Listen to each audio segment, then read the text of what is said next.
Okay, Nick Dutch here again.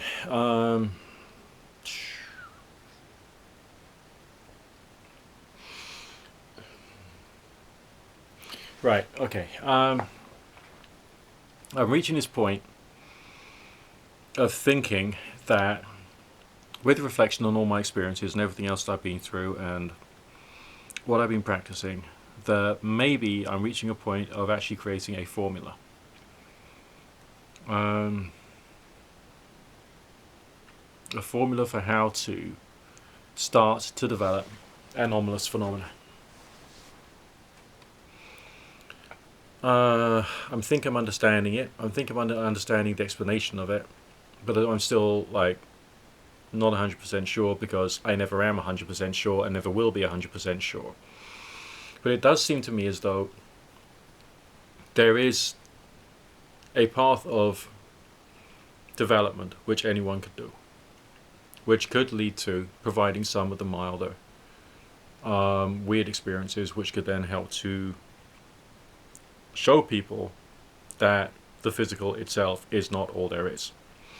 I think that that particular message is pretty important.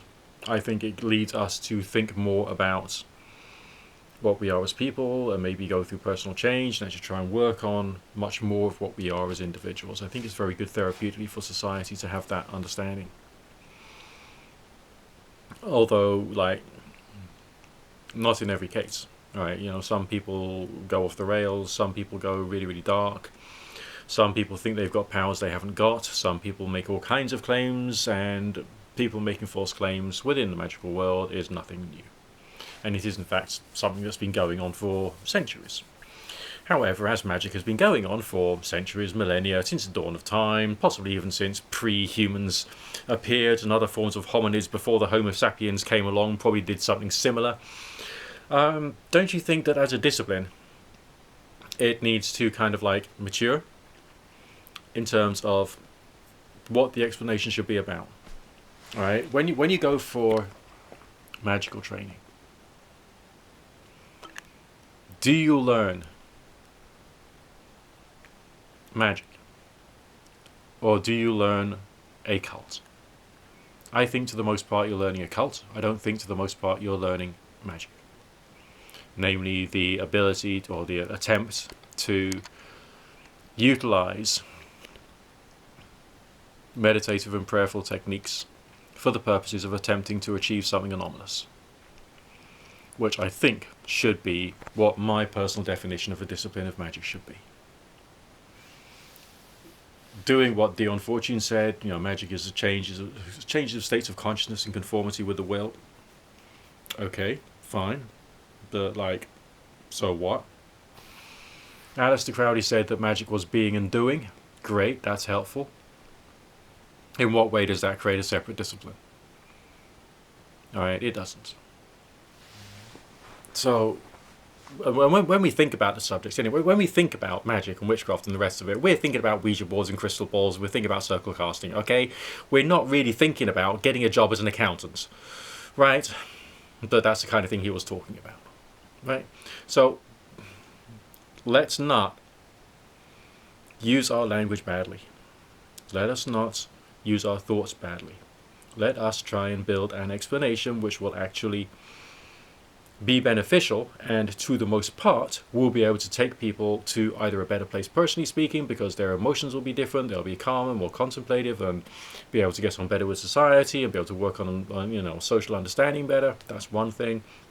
Then the next stage is, of course, some slight anomalous experiences on the way, and then the next stage is trying to learn about those anomalous experiences and make that the rest of your life path.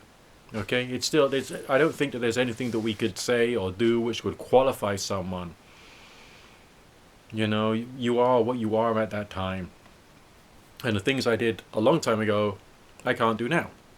But the things I'm moving into now, I couldn't have even dreamt of then. Well, no, I could have dreamt of it. I could dream of all kinds of things. I mean, I'm quite an imaginative individual, but it's complicated. I mean, a lot of this is about changing you and experiencing how you're changing and how you're growing, and how you're growing and changing in a spiritual way. By that, I mean to do with balance and wellness of mind and body, and good attitudes, which is beneficial for yourself and other people. All right?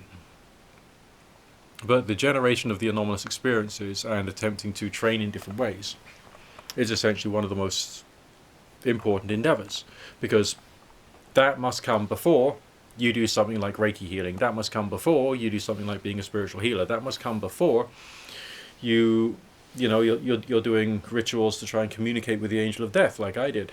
I've done a lot of things that were kind of like running before I could walk. But at least from that I gained experiences. From that I gained an understanding of spirituality, an understanding of spiritual forces.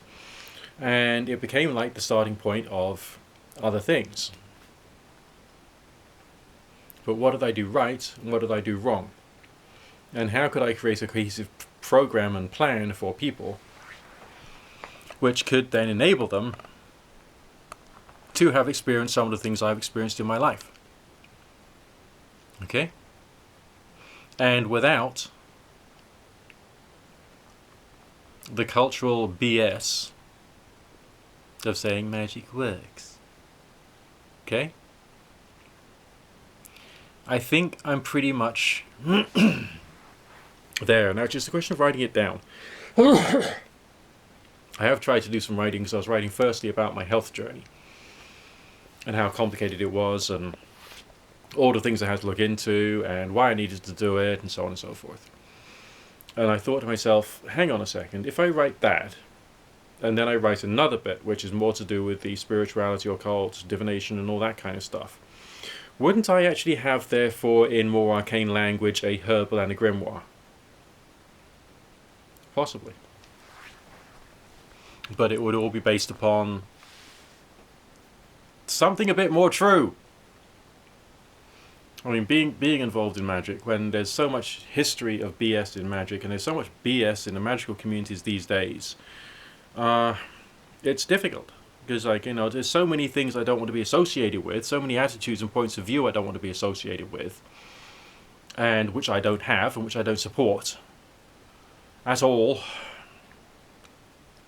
And so many of them are part of the groupthink of the magical communities, and it's quite distressing, really. We should be at a point in time in history when we could think, okay, the con aspect was fun at the time, but let's put that away. All right, let's work out what we can actually do and try and codify it. Let's actually try and do it. It won't be completed within 12 months. It'll be completed when it's completed. We'll have to wait and see what happens. But, I really think that I'm getting there. I will probably have to do a few more, opening ups and rituals to see whether I can, rejig some of my neuroplasticity and neurogenesis to try and get things working right.